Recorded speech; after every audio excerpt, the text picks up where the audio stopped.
If you've ever thought of quilting your own projects but just don't know where to start, I have the perfect first steps for you. I've put together a PDF guide. I call it 3 Steps Toward Freehand Freedom. These are the baby steps, but they can help you move past your overwhelm and show you that yes, indeed, freehand quilting can be learned. So if you'd like to snag this PDF, there's a link in the show notes, or if you're an Instagram user, just message me 3 steps. That's the number 3 STEPS, and I'll send you that link. Let today be the day you get started. Throw in a zinger color that you don't normally work with, because you never know how that surprise is going to add, a sparkle to your quilts.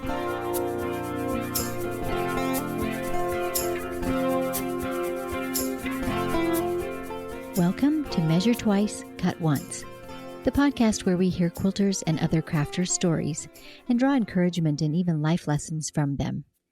I'm your host, Susan Smith, coming to you from my quilting studio, Stitched by Susan. This is where my long arm Lucy and I spend lots of hours doing freehand, edge-to-edge quilting.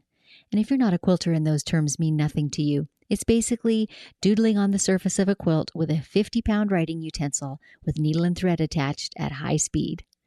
And if you are a machine quilter, I invite you to tune in to the live and unscripted events hosted on my YouTube channel, Stitched by Susan. They're streamed live, and so they're interactive, meaning you can ask questions and get answers about a project while I'm working on it. Also, I have something brand new available to machine quilters, and that is a mini course on quilting the all-over feather. I feel like quilted feathers are always eye-catching, and the all-over meandering type of feather is no exception. So in this free mini class, I'll show you how to achieve the graceful, flowing feathers that you've always aspired to. So I'll take you right from the basic feather shape through even coverage on the quilt top to avoiding awkward corners, talking about customizing the little details. It's all here, and I'll walk you through it and demonstrate the quilting of it step by baby step. So to find that class, just go to my website, stitchedbysusan.com, and you will very shortly get a pop-up with a little sign-up sheet for that class. It's completely free, and it's pretty short. But if feathers have always perplexed you, I encourage you, give it a try. I break it down into the smallest, most manageable steps imaginable. So once again, that is quilting the all-over feather. Well, today, joining me in the podcast, we're inviting Michele Crawford to tell us her story. Today's Pins and Needles is brought to you by The Will and Dave Show. Hi, I'm the Will half of The Will and Dave Show, a short little podcast that myself and the eponymous Dave like to record talking about the things that really matter to us, whether that's social, political, or pop culture. Usually we don't see eye to eye, but more often than not, we can find some common ground in there somewhere. And now, back to Pins and Needles with a quick tip for all you sharp quilters out there. My tip for you today is a small but mighty one. So my guest Michele talks at one point about color value in quilts, particularly when you're working with scraps or a large variety of fabrics, and what makes a quilt sparkle or not, have movement or not, has to do with the values, the boldness, the saturation of colors that are used in your quilt. So an easy way to kind of review those and see what the impact is to snap a photo with your smartphone in black and white. And it will become very evident in black and white pictures which colors are the most bold, which are going to draw your eye, and if you need to rearrange some of those fabric colors or pieces. So that's today's tip. Use your smartphone, snap a photo in black and white, and use that to assess your color values.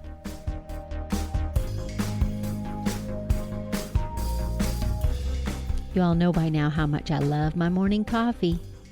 Well, if you're interested in supporting this podcast, it's as simple as going to buymeacoffee.com/Stitched by Susan. There, for the price of one delicious coffee, you're able to make a one-time contribution toward the production of this show. Thank you so very much for your support, and maybe take a moment now to refill your cup as you settle back to enjoy today's interview.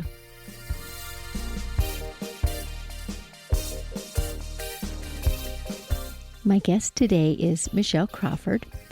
She is a quilter and crafter with an impressive resume. Different crafts, lots of years of experience. She has been involved in many areas of the quilting industry, from contributing to magazines and designing patterns to advertise fabric lines to cross-stitch and crocheting and even embroidery, hand embroidery. So Michele has just a wealth of experience and stories to share with us today. Welcome, Michele, into my studio. Thanks for joining me today. Thanks for having me. It's going to be fun. It absolutely is. I'm so looking forward to hearing your stories because I know you have a wealth of them. But let's maybe start at the crafty beginning. I was reading on your About page about your first business. Tell us more about that. Well, I have been crafting since I was 9 and pretty much self-taught. Always a needle or a thread or something in my hand. And my first business was making woven pot holders. And I used to walk around our neighborhood. We had a dead-end street of about 20 houses, and I would walk around and sell them. And how old were you doing that? About 9. Yeah. About 9. And then it was fun when I taught my grandchildren how to weave pot holders also. And so they made them for presents for other family members. So it was kind of like a go around, come around. The circle of life in a different way. Right. One of the things that I did was my mom and dad were a lot older. I have a brother who's 11 years older than I am. And at that point, I also had older grandparents. And way back in the 60s, I used to be in the lobby or the waiting room of the hospital while my mom and my aunt went up to visit our sick relatives. And I used to take crafts with me to occupy my time. So that's when I also started knitting, crocheting, embroidery, stamped embroidery, things like that. So it's been a long time. The first time I sewed, I think it was about 11 on a sewing machine, my grandmother's featherweight. And I can't even tell you. I know I was self-taught because my mother doesn't sew, my grandmother did. But I just started making doll clothes and things like that. And eventually when I got into junior high school, 7th grade, we had to take home economics. Everyone had to take home economics, a semester of cooking and a semester of sewing for girls. Boys had to take industrial arts. Anyways, I really got more of the clothing construction skills at that point, and then took sewing in 7th, 8th, and 9th grade. And at one point, I was taking different patterns, sewing clothes patterns, and combining them and making my own clothes. And thought at that point I wanted to be a fashion designer and wanted to go to New York. And I ended up wanting to be a teacher later on in high school, and eventually went to Miami University in Ohio. And I have a degree in education. I met my husband the night before the first day of classes in 1972. And the first quilt I ever made was for him. And this was back in the days in the 70s where fabric was 36 inches wide. And there wasn't as much inventory or prints or whatever. So I made him a red, white, and blue gingham quilt for his bed in his fraternity house. I love it. I do have a picture of it with me sitting on it at age 19. Anyways, that was my first quilt. And so I just did clothing construction through college. We got married, and I was teaching elementary school and still sewing. I was then introducing counted cross stitch, wool embroidery. I've done needlepoint, pretty much anything with a needle and thread. I have not done tatting, or I hadn't done chicken scratch at that point, which is another form of cross stitch. Yeah, anyways, I was going to say, what is chicken scratch? I'm ignorant of this. Okay, chicken scratch is something that you do X's and different embroidery stitches on gingham fabric. So you're actually using, and so there's, you can make stars and X's and plus signs and things like that, but it's done on gingham. So you'll have to look it up. Printed for you. I do have a class in it because it is a different way to use your hand sewing skills. Kind of interesting. Oh, fun. Anyways, I ended up teaching 4 years, and at the end of 4 years, I had my first son. I have 4 children. And at that point, I didn't want to go back into teaching. So I decided that I was going to start a craft business, and it was called the Stork Port. We lived in Huron, Ohio, on Lake Erie. So that's where the stork and the port, and we had a boat at that point. And so I started making items for babies, obviously the stork part, and bibs and signs and mini quilts and decorative things for the wall, and then sold them at local craft shows. So that's what kept me home starting in 1980 with a baby, and was my very first business. Doing craft shows is a whole different business of making 10 of this and 20 of that. And it's interesting. And then that was my first round of selling to the public. And so I did that for about 3 years. And just like with quilt shows, you start at the smaller shows and you gradually get into the different shows where you have to send in items to be juried. Along came Kevin and David, and obviously I couldn't do very much as far as selling crafts, but I still did a lot of sewing. And people are always amazed that I always had a basket of sewing on the table next to me, and people were always amazed that I could still sew while I had children. So I always did like smaller projects, a lot of counter cross stitch, because you could pick it up and put it down. Anyways, a year after the twins were born, I was pregnant again, and I had another baby. They're 12 months and 3 weeks apart. Oh my. And that's when my daughter was born. And we eventually moved to Spokane in 1986. 4 kids, a dog, and my husband and I from Ohio. Didn't know anybody. And so I was pretty busy with all the kids, but wanted to get my feelers out into Spokane. So I went to the Quilting Bee on Dishman Mica, and lo and behold, that's how I got to meet Debbie Mum, who's very famous in the quilting world. Anyways, I was encouraged by the people in the store to start designing my own patterns. It was a whole side that I had never heard of before. Instead of making 10 of this and 20 of that, you only had to design one project, write the instructions, and then sell it. I thought, that sounds great. So then came my second business called Cross and Quilt. And so I decided to design projects combining cross stitch and quilting. And so that was 1987, 1988. My mom died. I inherited some money, and I decided to branch out with my business. I went to Houston Quilt Market at that point. Oh, Susan, if you could have seen Quilt Market in 1988, quite a difference. Okay, here's the thing, Michelle. I've never been to Quilt Market in any year so far. Oh, you're kidding. Oh, my gosh. I know. This was when I think of going there, and I also did a cross stitch show in Charlotte, North Carolina. And that was for needlework. Anyways, for me, I had never done anything like this before. I walked in with big suitcases of patterns, trying to sell patterns. I still have a hand typed on erasable typing paper of the letter that I sent to Carrie Bresenhan, who's started Quilts Inc., telling her all about my work and that I wanted to be a vendor. I mean, I have saved that for posterity because it's so hysterical that I can't believe I did that.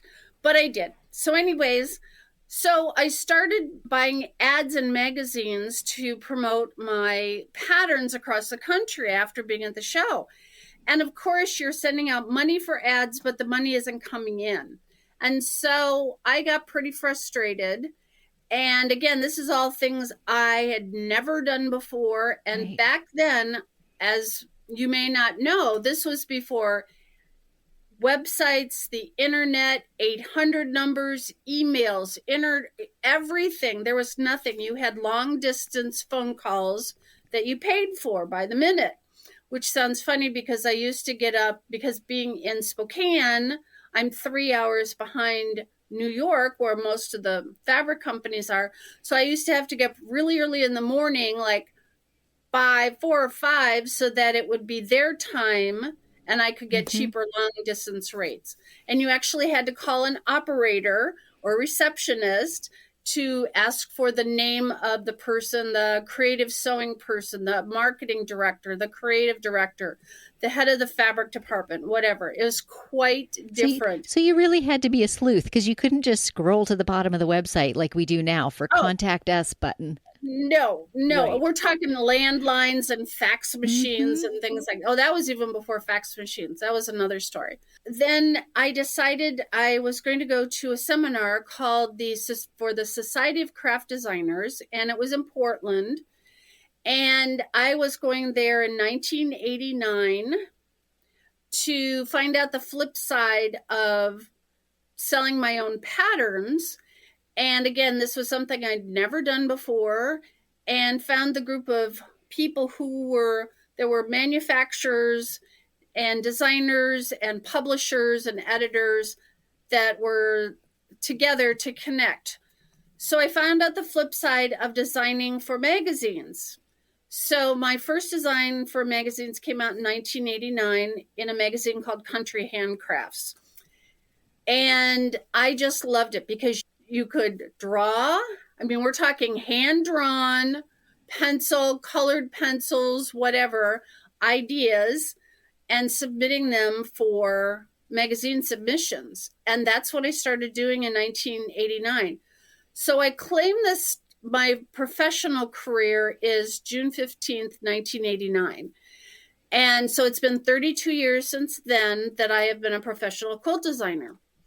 Anyways, I came home and just started submitting to magazines. And at that point, there were lots and lots of different magazines. Some of them were still being printed on manila type paper. And it was kind of the basics of quilting at that point. Again, this was really, there were printed patterns that you cut out. And way back when, with quilting, we didn't have rotary cutters to start with. And we used cereal boxes, margarine lids, and even sandpaper to make templates from. So they all had to be meticulously hand-drawn and carefully cut out to be able to use. And the more meticulous you were, the better result you got. Right. Absolutely. And there were no computer type machines or anything like that. It sounds so kind of... we've come a long way. Let's say that. I was thinking that exact phrase. We have come a long way. And so I decided that this is what I wanted to do. Before I actually got into the other part of the story is, before I actually went to this seminar, and I was still making ads and selling some patterns, I had to make the decision. We needed money in our household, and I was home with my 4 kids. I didn't want to go back to substitute teaching because I didn't want to have daycare for 4 kids. I decided I was either going to have to go back to school to renew my teaching degree for the state of Washington, or I was going to have to find a part-time job. So this is a really embarrassing story because I mean, you got to do stuff for your family. So anyways, what was I going to do when my husband could watch the kids and I could still be close to home? So I ended up taking, this is really embarrassing. I ended up taking a job at Albertsons. And Susan, you'll know, the Ace Hardware on Regal Street in Spokane. That used to be in Albertsons. So it's like less than 5 minutes from my house. And Albertsons is a grocery store. Yeah, Albertsons is a grocery store. And I took a job frying donuts. And I had to be there at 3:30 in the morning so I could get up. Tom was asleep. The kids were asleep. And I was done at 7:30. And then I would go home and we would switch. Tom would leave and I would be there to help the kids get ready for, the day in school. So I was doing that until I went to that seminar in Portland, and it was like, I'm better than this. Well, I hope you at least had the perk of fresh donuts to have with your morning coffee. No, You were so sick I of them? hate donuts. That's the worst. It's just, I can't even eat a donut anymore.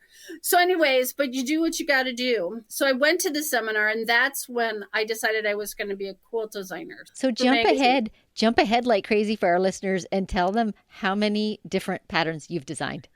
And I've counted each and every one of them. So if there was a set, like 5 ornaments, they're all counted individually. I've had over 4,500 designs published in magazines. My goodness. And websites and free pattern sheets. I've worked for 35 different fabric companies.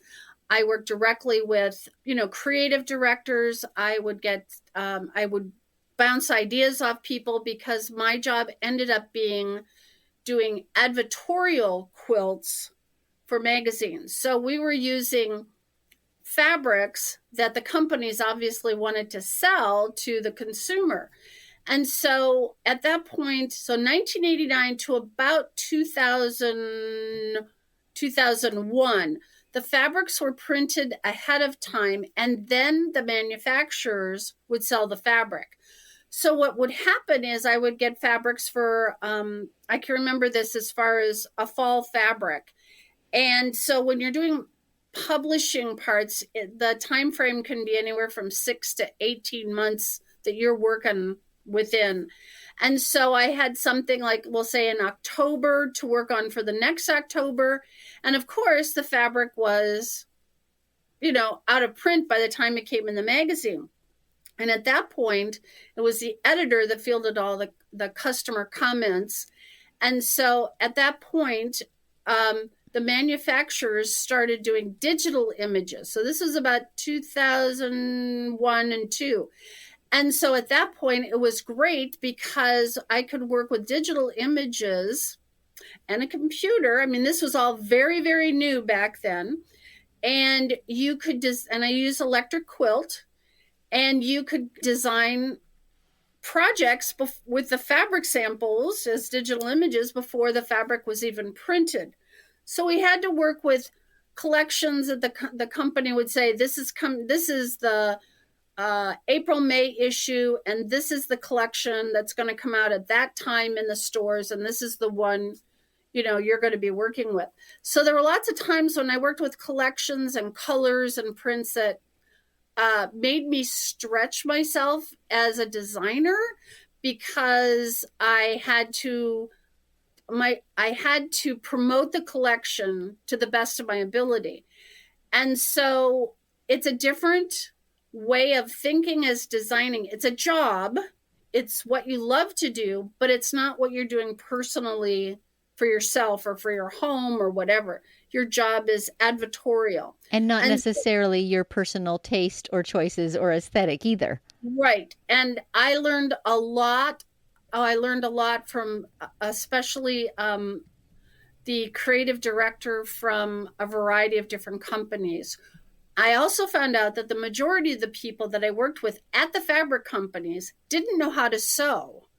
And so that was interesting to me, because I remember a collection from a company where the fabric designer had gone to Michigan, the upper part of Michigan, and came back with these ideas on using deer and all kinds of natural stuff. And she was talking, I'd say, all right, what do you see? What kind of quilt do you want? What is it?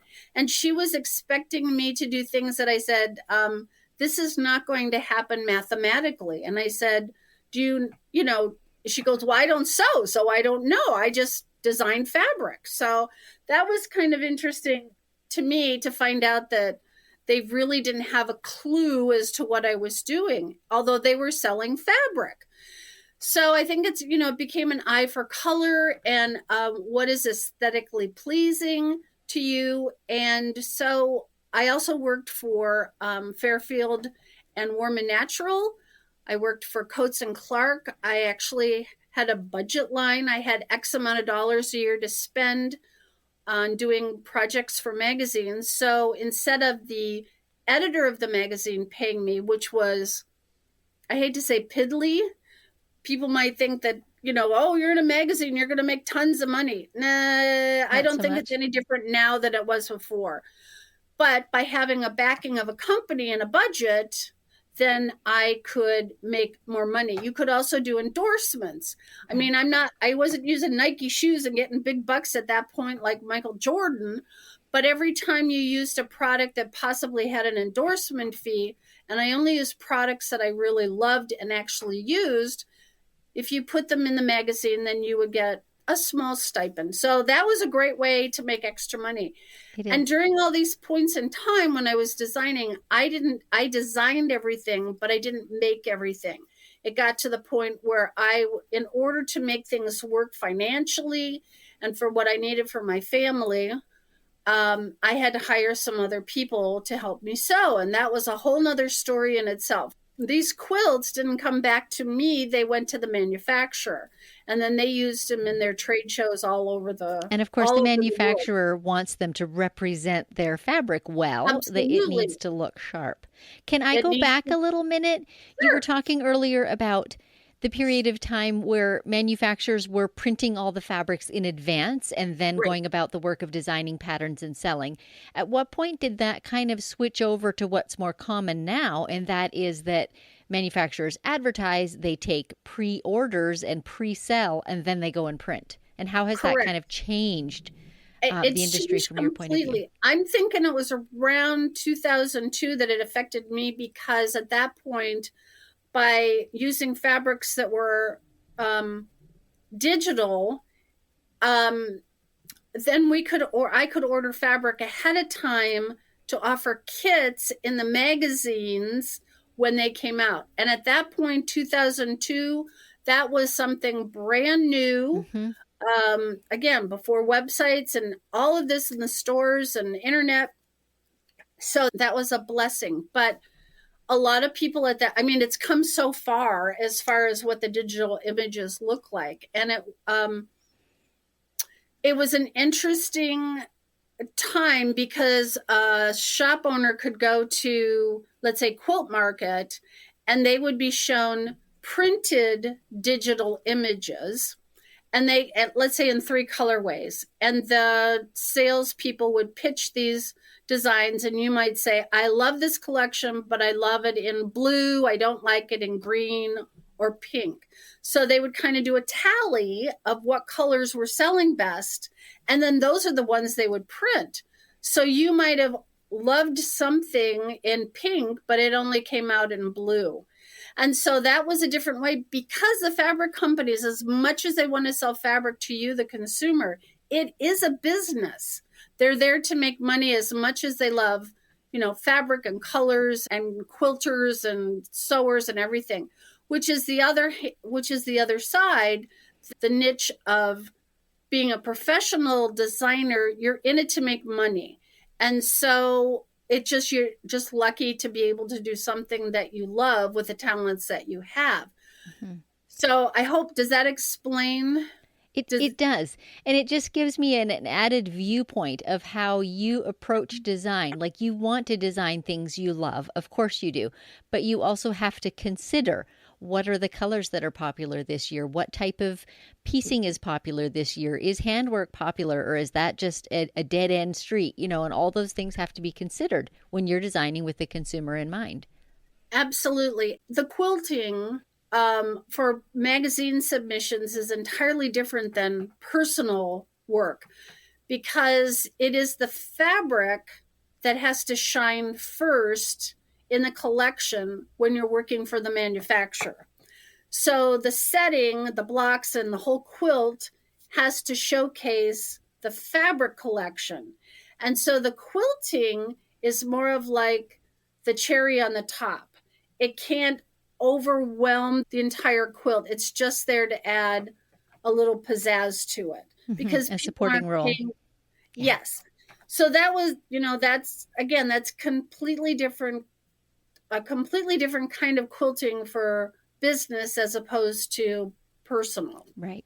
So I have a question. In your submitting to magazines, I know that you've submitted to many all over the U.S. Have you appeared in other countries, and are there differences, if so?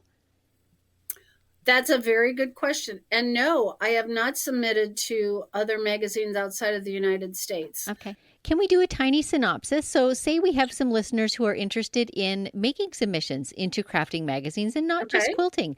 What would a few of those kind of basic steps be? Like, what type of person or position are you contacting? What might you need to look for in terms of contract or in terms of maintaining or reverting the copyright back to you? Great questions. Okay. The first thing is you need to buy a copy of the magazine you want to be in.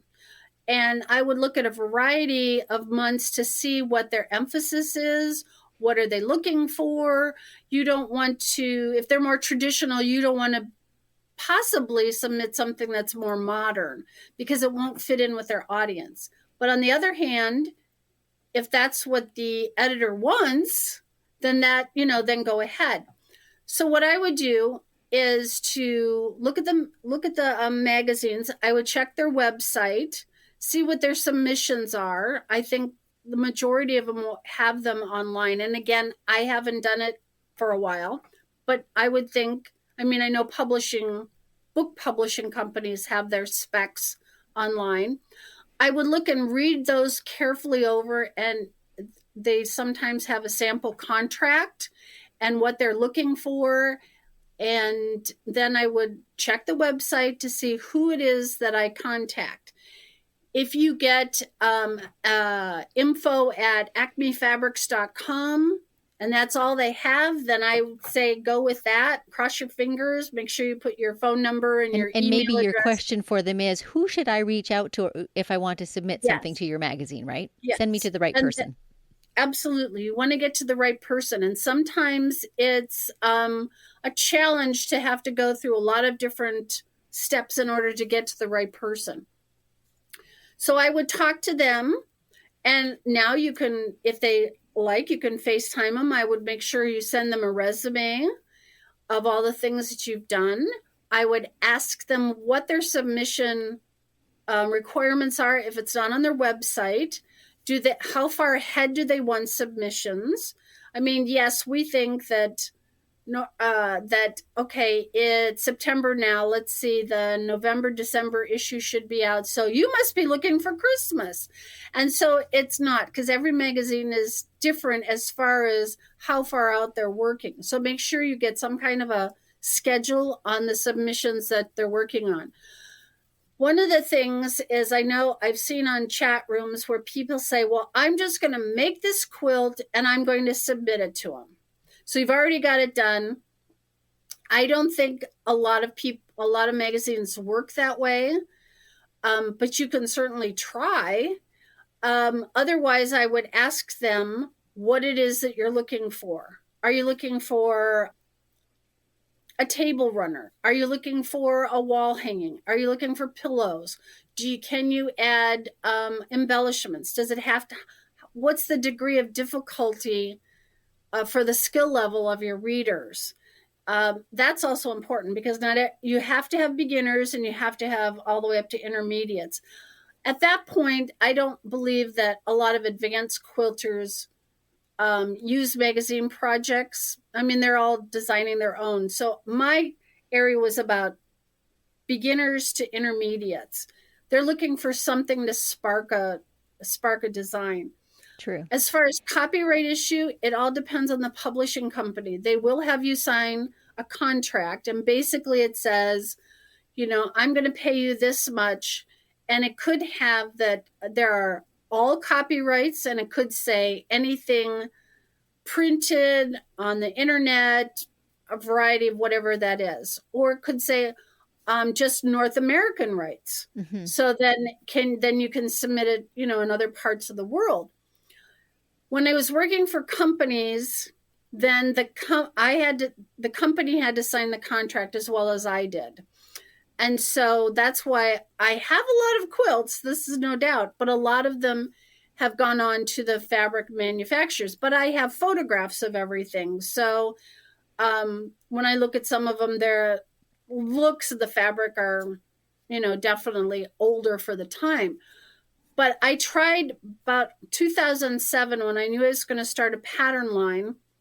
I tried to work with magazines that once the project was scheduled and published, then the copyright reverted back to me. And then I could do whatever I wanted with it, which was, I knew, I could make it into a pattern. I could use it in any way. So it just is that fine line between deciding what you want to do. Some of the fabric companies now who used to do free pattern sheets are working with specific designers. So they will give them the digital images. The designer will design the project, create the pattern herself, and then submit it to the fabric company, who will then give it to the salesperson, who will walk in the quilting store and say, all right, if you like this fabric, we have these patterns already done that they don't have to pay for. I mean, the fabric company isn't paying for, but they're promoting you with their new fabric collection.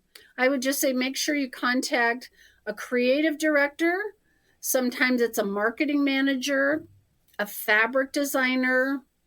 And when you contact, like in a magazine particularly, if you ask for the editor or the pattern editor, often you can ask to be put on their mailing list as a designer, and you will get emails that basically solicit, we're looking for, this August, September issue, we want lots of runners, or we want, pre-cuts, and they'll give you some guidelines, and then it's easy to design with that in mind. Yep. So switching gears just a little bit, you offer so many classes and you have so many skills, but one that really piques my interest is you have this little mantra, no scrap left behind. How have you used that, particularly during the pandemic, and just this idea of using the things that you have to create a quilt? Give us some idea of what that looks like. So now we're about 2007, I started designing a pattern line called Flower Box Quilts, and that's when the third company was formed. I started working with scraps because of people the customers that we were talking to. And people would come up and say, I just inherited 40 tubs of fabric and I don't know what to do with it. I'm more of the niche of, you just need a little bit to finish something. You've already got all this fabric at home. Maybe you need a different green or you need a different blue or whatever to go with what you already have. And there were customers that would come in with folders with pockets of fabric that they were looking to match, and so that was quite interesting. So from that, just the idea of people have fabric at home. And I know on one of the chat rooms, somebody asked, well, if you see a fabric that you really like, how much should you buy? That's a difficult question. Mm-hmm. Fabric is personal. It's very personal, but the consensus was anywhere from 3 to 5 yards. Well, if you bought 3 to 5 yards of everything that you liked, you would need a huge storage area. So I wanted to be the vendor who was selling patterns, but little bits of fabric to fill in for people. So anyways, I started doing scrap quilts. And after being at a seminar at Quilt Market that was for store owners, and they said, your customer base is getting older.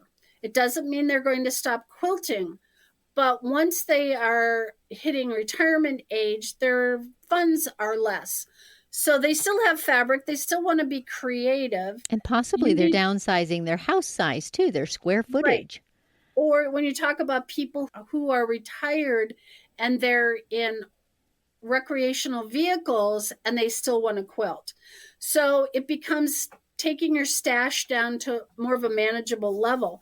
And this is where my friend Pepper Corey, who was giving the seminar, said, you need to concentrate on scrap quilts.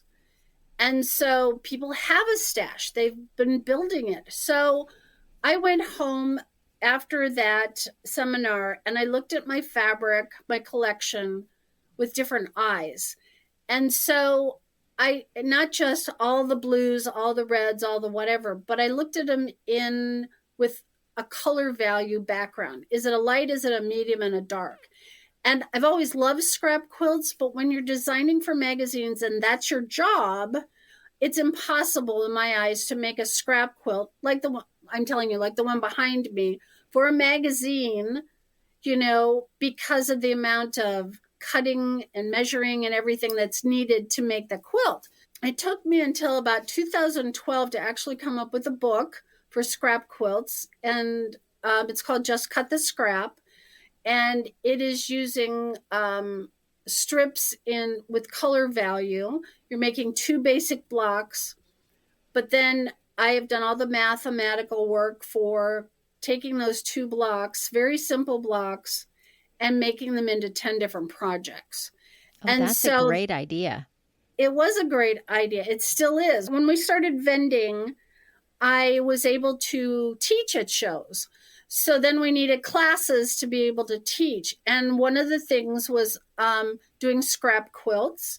And that's how my mantra, no scrap left behind. So it had to do with my love of scraps, trying to help people use what they have and promote things like English paper piecing. I mean, what you can do with 2¼ inch square of fabric is amazing. So I have lots of different scrappy classes that I work with, helping people use what they have. I've enjoyed doing handwork, which is very popular right now. And I love to combine English paper piecing with actual piecing and quilting. I'm not the person that's going to do I've made a quilt with 10,000 hexagons. That's not me. I want to do smaller things and combine techniques. I have a line of patterns where I'm combining cross stitch and quilting again, and applique and piecing. And so using the different skills that you might like to use and coordinate them into one project. And usable projects that you can finish up and start using in your home, right? Right. So right now, before the pandemic started, we were at Road to California, which is a fabulous show. And my whole mantra, not knowing that the pandemic was coming, I really encourage people to use what they have. And so now teaching virtually or lecturing virtually, that's one of my biggest topics, because you can't always go to the fabric store. You've got what you have in front of you, and maybe you've ordered something, but to really use what you have. I just gave a lecture called Just Cut the Scrap yesterday, and this was the emphasis. You have what you can work with. You think you can't, but you can. And say you've got a yard left of that fabric, you have no idea why you bought it 10 years ago. Don't throw it away. It looks not great as a yardage, but if you cut it down into a strip, it just becomes either a light, a medium, or a dark in a scrap quilt. And so the whole idea of the color value and sorting your fabrics is extremely important for doing scrap quilts. So I really suggest people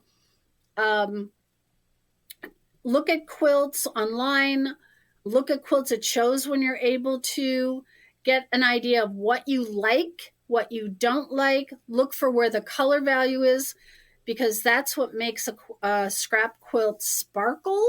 Variety is what makes a scrap quilt sparkle too. Like, bring all the ugly fabrics to the party. They make the whole thing shine. So not only do I have piecing, one of my most favorite classes, which I'm teaching for our local modern guild here, is called crumb quilting. And that's when you're creating your own fabric yardage by sewing together all the tiny pieces that you normally might throw away, the leftover bindings, the leftover half square triangles, wonky shapes, whatever. And so it's fun to be able to create your own yardage. And then I have a whole line of patterns that uses the idea of crumb quilting, it's so much fun to do. Great way to use up those scraps that you have no idea what you're going to do with. So after you do crumb quilting, you don't have much left, because you need at least 3/4 of an inch, because you need to get 1/4 of an inch around it. So instead of throwing that piece of fabric away, we use it. And then what's left after that is what goes in a brown garbage bag next to my cutting table, and extra batting pieces, etc. And then when I have a full garbage bag, which takes quite a while, and then there are people who make dog beds, and then they use all those little tiny scraps that you can't do anything with to stuff the dog beds. And you know what? I'm one of those people, Michele. I actually keep a trash can lined with a pillowcase beside my sewing machine, and I throw all my textile bits in there. Of course, I'm a quilter, so I have batting bits too. And then when it gets, semi-full, I just sew that pillowcase shut and bed made. Super easy. Oh, that's a great idea. That's a fabulous idea. Do you take them to Scraps? I do. Or Spokane Animal? I do. That's great. We've been chatting for quite a while. You have such a wealth of stories. But I did want to ask if you have just a sentence or two, little nugget that you would like to leave with our listeners today that they can take into their crafting journey to encourage them. I think that quilts are a personal reflection of you. I think that there isn't a police in your sewing room. I tell my students that there are many ways to the same end result. Try some of the different techniques or products to see what fits for you. I think it's so important that quilting should be a joy. It should be a stress reliever, not a stress inducer. So you need to practice, choose fabric that you like, but also possibly throw in a zinger color that you don't normally work with, because you never know how that surprise is going to add, a sparkle to your quilts. I love that. Be prepared to welcome the surprises. Yes. And it's okay. It's okay to unsew things if you don't like it. If I give myself, I am not a perfect piecer. I aim for excellence. But if something isn't going together, I will take it out twice. And if it doesn't go in the third time, that's the way it's supposed to be. So good advice. I love that too. So good. Don't be so hard on yourself. Enjoy it. It's supposed to be fun. Agreed. Well, that's a great note to end on. Thank you, Susan. I appreciate it. And hopefully you will check out flowerboxquilts.com. I'm on Facebook and Instagram as Flowerbox Quilts. Come join me. Thank you so very much for joining me. I sure appreciate it. And thank you for tuning in to the show. If you enjoyed this podcast, please consider leaving a review on Apple Podcasts or the app of your choice. It really helps other listeners to find the show so they can hear these stories too. Also, I'd love to hear from listeners who'd like to nominate a crafter that they know who has a story to tell. If you know such a person, email me at info@stitchedbysusan.com, and don't forget to CC the nominee as well. So until next time, may your sorrows be patched and your joys be quilted.